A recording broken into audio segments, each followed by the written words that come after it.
అన్నయ్య రేపు 10th exam ఉంటే ఇక్కడ బాగా చదువుకో. ఓకే నువ్వు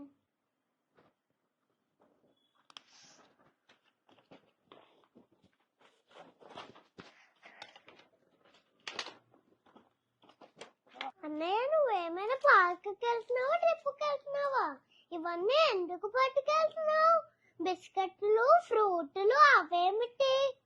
కాదు చెల్లి, ఇవన్నీ ఎలా చేస్తారు? ఎగ్జామ్కి ఎలా చెయ్యరు. అవునండి, ఆ అబ్బాయి చెప్పింది 100% correct. CBSE board type 1 diabetic పేషెంట్స్లో వచ్చే ఇబ్బందిని పరిధిలోకి తీసుకొని ఒక సర్క్యులర్ జారీ చేసింది. ఆ సర్క్యులర్ ప్రకారంగా పేషెంట్స్ షుగర్ క్యాండీస్ కానీ చాక్లెట్స్ కానీ ఇలా షుగర్ ట్యాబ్లెట్స్ ఉంటాయి ఆర్ గ్లూకాన్ డి ఏదైనా సరే వాళ్ళ ఎగ్జామినేషన్కి తీసుకెళ్ళచ్చు. టైప్ 1 డయాబెటిక్ పేషెంట్స్కి షుగర్ హై లో అయ్యే ఛాన్సెస్ చాలా ఎక్కువ ఉంటుంది. సో లో అయ్యేటప్పుడు అక్కడ ఇబ్బంది పడకుండా వాళ్ళు ఇవన్నీ తీసుకోవచ్చు. ఫ్రూట్స్ తీసుకెళ్ళచ్చు, ప్రోటీన్ బార్స్ తీసుకెళ్ళచ్చు.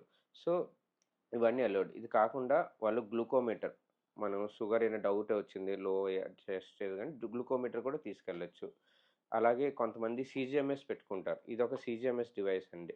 సీజీఎంఎస్ అంటే ఇది ఒక సెన్సార్ ఉంటుంది, ఇది చేతికి పెడతారు. రకరకాల వేరే సెన్సార్స్ కూడా ఉంటాయి, బాడీలో ఎక్కడైనా ఒక్కొక్క సెన్సార్ ఒక్కొక్క దగ్గర పెట్టుకోవచ్చు. సో ఈ సెన్సార్ పెట్టిన వాళ్ళు కూడా ఇది షుగర్ మానిటర్ చేస్తుంది, ఇది కూడా అలౌడే. సో మీకు సర్క్యులర్ని చూపిస్తున్నాను, ఈ సర్క్యులర్లో చూసుకోండి. సో అందరూ ఈ ఫెసిలిటీని యూజ్ చేసుకోవచ్చు అండి. Thank you.